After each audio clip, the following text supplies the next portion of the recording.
Yes, setuju banget. Menjaga kesehatan sendi sangat baik untuk kesehatan. Yes, Nah, salah satunya dengan makanan. Betul dong, Iya. ya. Nah, Dan kalau ngomongin makanan, nggak ada siapa? lengkap kalau misalnya kita doang yang ngomong, ya kan? Iya. Hari ini kita kedatangan narasumber kita, yaitu Dr. Ida Gunawan, spesialis gizi klinik. Ya, Dokter Kalau Ida. ngomongin makanan sehat, itu nanyanya sama Dr. Ida. Yes dong. Dokter Ida. Nah, katanya nih buat sendi-sendi kita nih, konsumsi susu bagus banget untuk memperbagi radang sendi. Ya. Fakta atau mitos, dokter? Ya, ini adalah fakta. Fakta. Oh, fakta.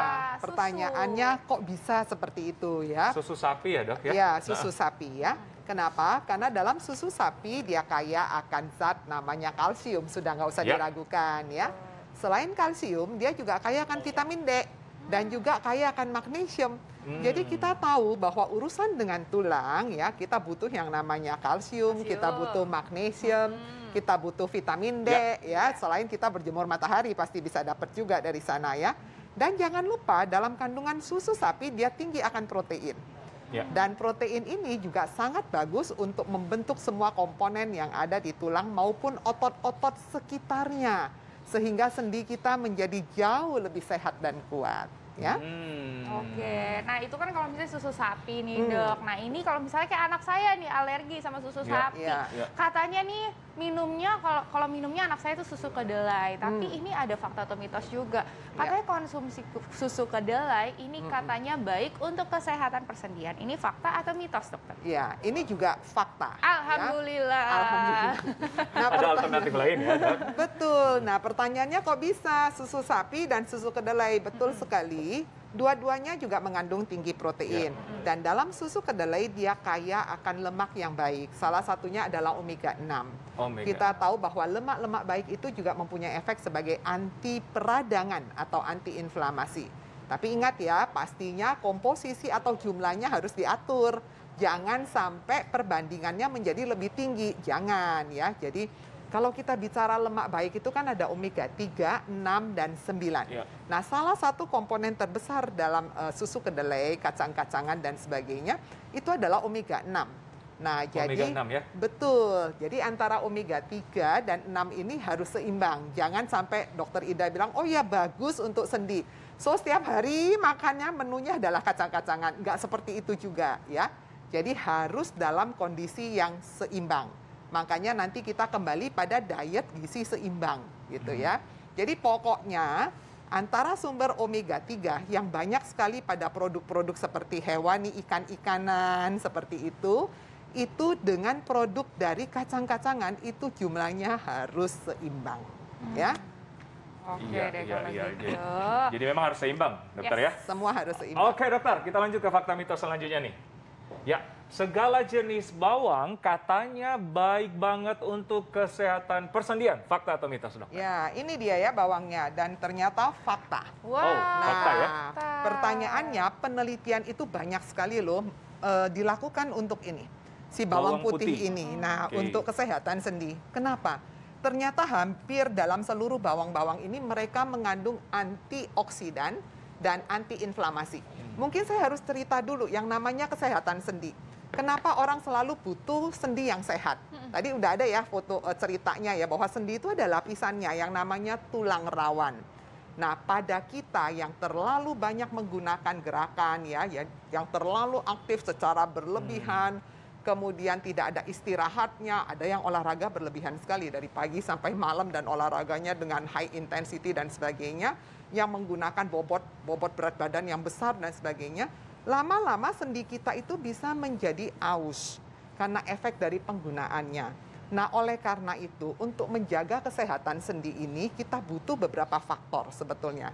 Yang pertama, Anda mesti mempertahankan berat badan Anda. Jangan bobotnya terlalu besar. Kenapa? Sendi itu seperti fondasi. Jadi kalau bobotnya terlalu besar, karena tekanannya menjadi lebih besar, gaya tekannya lama-lama yang namanya tulang rawannya juga bisa aus. Tahu kan yang disebut aus? Kalau Anda pakai sepatu ya, dipakai terus sepatunya lama-lama solnya jadi tipis. Nah, modelnya seperti itu. Nah, untuk menjaga supaya tidak aus, supaya solnya tidak gampang tipis, apa yang dilakukan? Jangan sering-sering pakai sepatunya kan, katanya gitu. kalau menggunakan sepatunya, menggunakan sendi kita jangan berlebihan ya. Yang kedua, bebannya jangan digedein. Jadi berat badan kita harus menjadi lebih baik, jangan terlalu gemuk. Ya. Lalu yang ketiga, kita harus rawat tulang rawannya. Kenapa? Tulang rawan ini bisa mengalami proses inflamasi atau peradangan. Nah, untuk menjaga supaya proses peradangan atau inflamasi ini tidak berlebihan, supaya tidak menimbulkan sakit dan sebagainya, kita beri dong, rawat dong. Pakai makanan-makanan yang kaya akan antiinflamasi dan antioksidan. Salah satu yang kaya akan antioksidan ada di bawang-bawangan ini. Ya.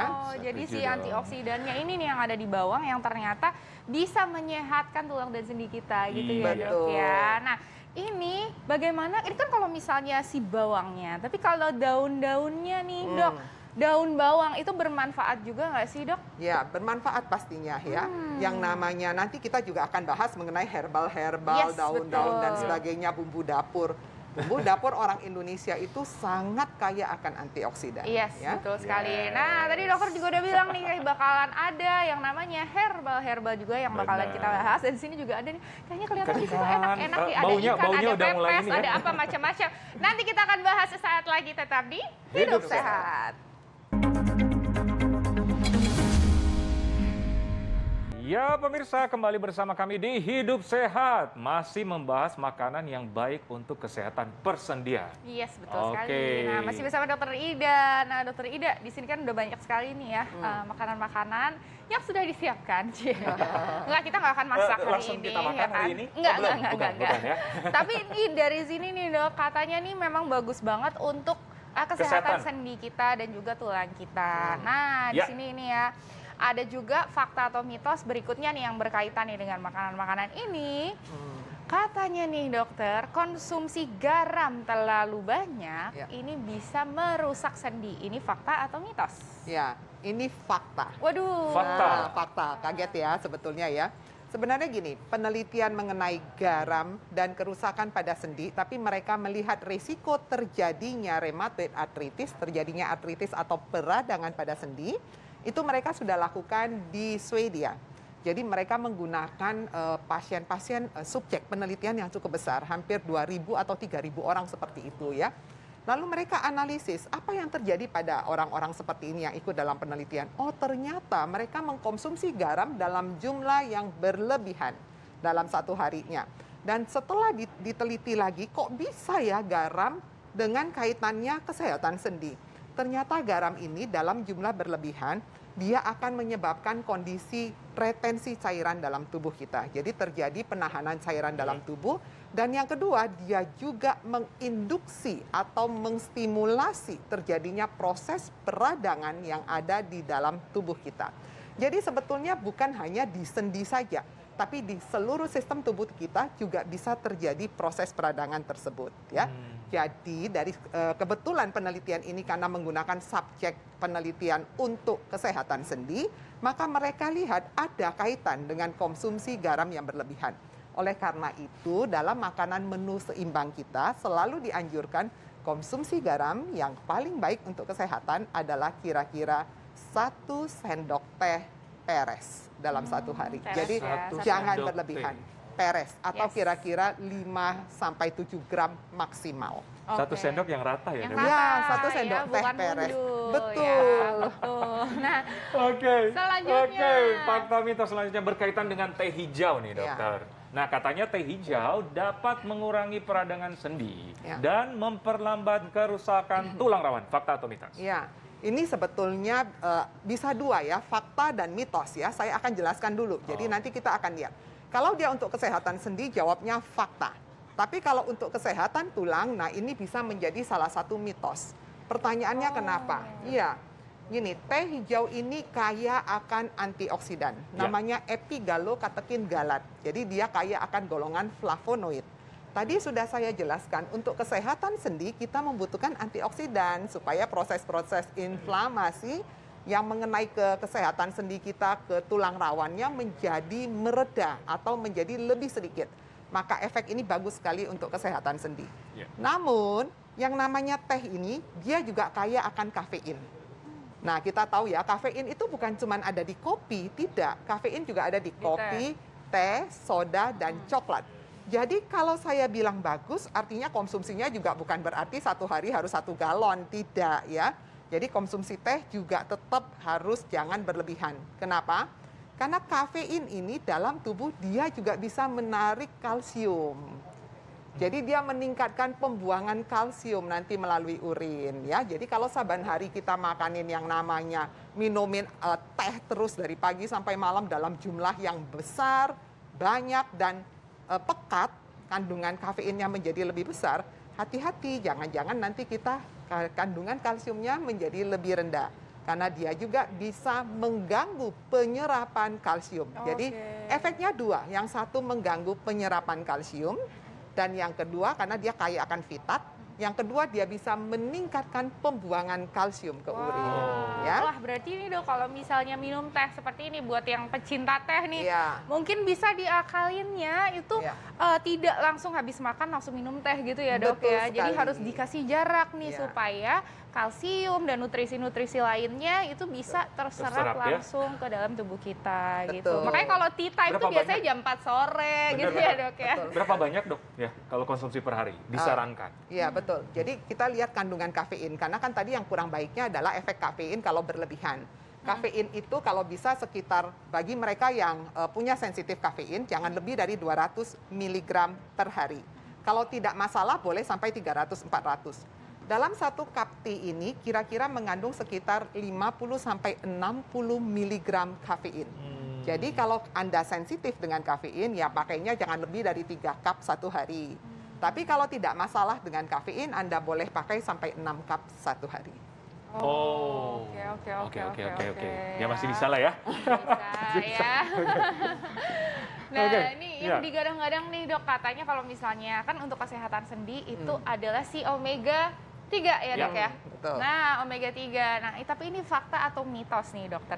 Ikan dengan kandungan omega 3 yang tinggi itu baik untuk membantu penyembuhan radang sendi. Ini fakta atau mitos? Ya, ini sudah pasti fakta. Fakta. Ya, sudah tahu ya. Kenapa pertanyaannya? Omega 3 tadi udah saya singgung-singgung, dia golong lemak yang baik. Nah, lemak yang baik dia mempunyai efek salah satunya sebagai efek anti-inflamasi. Tadi udah saya jelaskan kalau cerita kesehatan sendi, kita selalu berpikir supaya peradangannya tidak makin banyak. Proses inflamasi di sana jangan terlalu banyak. Nah, oleh karena itu kita berikan dong semua makanan yang bisa menjaga supaya proses inflamasi ini tidak nambah. Kalaupun terjadi inflamasi, ya sedikit aja dengan kemampuan tubuh untuk menganulir atau mengurangi kondisi itu.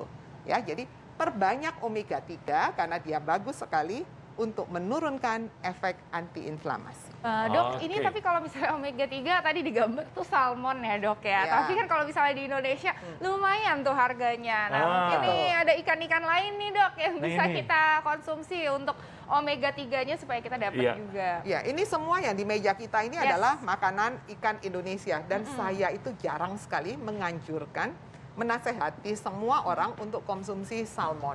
Kantongnya nggak tahan ya. 1 kilo tuh bisa sampai 600.000 nanti. Beli aja ikan kembung. Ikan kembung ya. Ikan apa ini? Ikan kembung. Kemudian ini ikan tuna ya kayaknya ya ini ya tuna ya. Kembung, tuna, ekor kuning, ikan bawal. Semua ikan laut Indonesia kaya akan omega 3. Termasuk ikan teri basah. Wah, ya monggo dipakai. Jadi gampang banget didapat ya? Mudah sekali. Sangat mudah untuk didapat dan tentunya harus dikonsumsi ya. Betul. Nah, selanjutnya nih Dokter Ekles. Sekarang yang viral-viral nih Dokter. Kalau Dokter Ekles ngomongnya pasti yang viral. Iya dong. Nah, ini yang viral-viral Dokter. Katanya konsumsi kolang-kaling nih Dokter. Baik banget untuk kesehatan persendian. Fakta atau mitos? Ya, ini mitos ya sebetulnya ya. Ini ramai banget loh Dok, katanya gitu. Betul sekali. Gini, sebetulnya kenapa dia ramai di masyarakat tidak bisa disalahkan juga karena kandungan dari kolang-kaling itu dia kaya akan polisakarida atau golongan karbohidrat ya, gelatin yang merupakan salah satu bahan yang dibutuhkan untuk membentuk kondroitin kartilago atau tulang rawan. Jadi bahan baku untuk pembentukan tulang rawan itu salah satunya ada di bahan bakunya si kolang-kaling tersebut. Ya, tapi bukan berarti kalau ada di sana pasti bagus dong untuk kesehatan sendi kita. Nah, itu ada dua, ada yang memberikan hasil yang bagus dan yang tidak. Jadi kalau kita bicara nutrisi sekarang, nutrisi itu banyak sekali yang bersifat individual. Jadi mungkin baik buat saya, buat dokter Ekles mungkin nggak punya efek apa-apa. Nah, artinya apa? Kalau Anda radang sendi lalu Anda saban hari hanya menggunakan kolang-kaling, nah itu bohong lah, itu jangan. Tapi kalau dalam makanan kita, dalam kolak ada kolang-kaling, dalam manisan kolang-kaling, boleh nggak? Ya boleh, dia kaya akan serat, vitamin C, dan juga gelatin tadi. Yes, ya? betul sekali ya. Jadi tidak semata-mata memang udah pasti, mungkin mentang-mentang kelihatannya sama gitu ya, sama kayak sendi. Jadi dipikirnya begitu, padahal tidak ya. Oke, selanjutnya ini di sini banyak ada buah-buahan, terus ada protein hewani juga ya dok ya. Tahu tempe, ini juga bagus ya dok ya untuk untuk kesehatan tulang kita dan juga sendi. Ini bagusnya dikombinasi atau gimana, ada cara tertentu nggak nih dok untuk mencapai manfaat yang maksimal? Betul, jadi prinsipnya tadi selalu saya kembalikan, jangan lupa ya makan dengan gizi seimbang. Yes. Di dalam gizi seimbang tidak menggunakan, oh saya cuma mau tahu dan tempe saja, yang lain tidak. Nggak seperti itu. Gizi seimbang artinya semua deh ada di situ, tapi komposisi dan jumlahnya kita atur, ya. Jadi misalnya nasi harus ada ya, harus ada ya. Kemudian yang kedua, kalau enggak nasi ya karbohidrat yang lain boleh. Kemudian yang kedua harus ada protein. Nah, kebetulan untuk kesehatan tulang dan sendi, pilih protein model ikan-ikanan seperti ini. Ya, ini kaya omega 3. Kemudian kita juga butuh yang namanya kacang-kacangan seperti ini. Dia juga kaya akan omega 6 ya. Lalu kita juga butuh bumbu dapurnya. Masak dong pakai bawang merah, bawang putih supaya mendapatkan efek antiinflamasi dan antioksidan. Bumbu dapur Indonesia jangan lupa ditambahkan ya. Contohnya kunyit nih, dibikin pepes. Kunyit ini kaya akan efek antiinflamasi yang luar biasa. Penelitiannya sudah banyak sekali termasuk untuk kanker. Artinya inflamasinya cukup bagus sekali ya. Lalu ini bagaimana? Ya, dia kaya akan vitamin C. Jadi vitamin C, vitamin A, dan vitamin E ini semua adalah antioksidan yang sangat bagus. Tadi saya sebutkan prinsipnya ada dua, untuk menurunkan proses peradangan yang ada di sana dan menurunkan efek radikal bebas, yaitu antioksidan dan antiinflamasi. Maka dipakailah semua kombinasi dalam menu seimbang. Oke, jadi yang pada intinya menu seimbang, dokter ya? Betul sekali. Jangan cuma kolang-kaling, dokter Ali. Iya, ya kalau misalnya udah selesai makan ini semua, tambahannya endingnya mau S2 pakai kolang-kaling boleh ya, tapi harus seimbang ya, jangan kolang-kaling doang ya. Oke. Baik, terima kasih dokter Ida, informasinya sangat jelas. Yes, semoga habis ini langsung dipraktekkan ya pemirsa, supaya tubuh kita, tulang kita, dan sendi kita itu juga sehat semuanya. Nah, kita akan membahas lagi nih yang viral-viral. Tuh kan, lagi kan, dokter Ekles ngomong viral-viral. Nih apa lagi dokter Ekles? Soal yang namanya kolang-kaling. Salah.